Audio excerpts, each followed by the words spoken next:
அஜித்துடன் விடாமுயற்சி படத்தில் த்ரிஷா நடித்து வருகிறார். இந்நிலையில் இப்படத்தின் ஷூட்டிங் ஸ்பாட்டில் இருந்து த்ரிஷா அஜித் புகைப்படம் இணையத்தில் பரவி வருகிறது. ஷூட்டிங் ஸ்பாட்டில் ரசிகை ஒருவருடன் அஜித், த்ரிஷா இருப்பதை போன்று வெளியாகியுள்ள இந்த புகைப்படம் சோஷியல் மீடியாவில் தீயாய் பரவி வருகிறது. இந்த நிலையில் விடாமுயற்சி திரைப்படத்துடன் விஜயின் திரைப்படம் மோத உள்ளதாக தகவல் வெளியாகியுள்ளது. ஏற்கனவே வாரிசு, துணிவு மோதி திரையுலகையே கலங்கெடுத்த நிலையில் தற்போது மீண்டும் விஜய் அஜித் திரைப்படங்கள் ஒரே சமயத்தில் வெளியாக உள்ளதாக கசிந்த தகவல் ரசிகர்களை உற்சாகப்படுத்தியுள்ளது. விடாமுயற்சி படத்தின் ஷூட்டிங் தற்போது மும்முரமாக நடந்து வருகிறது. மார்ச் மாதத்திற்குள் படப்பிடிப்பை முடிக்க படக்குழுவினர் திட்டமிட்டுள்ளனர்.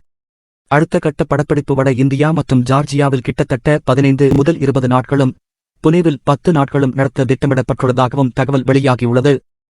இப்படத்தின் ஃபர்ஸ்ட் லுக் போஸ்டரை இந்த மாதம் வெளியிட படக்குழுவினர் திட்டமிட்டுள்ளனர். இந்நிலையில் இப்படம் வரும் மே மாதம் திரைக்கு வரவுள்ளது. இப்படத்தில் அஜித்துடன் action king Arjun, big boss Aarav, Regina Cassandra, Mabel, George Paul உள்ளிட்டோரும் இணைந்து நடித்து வருகின்றனர்.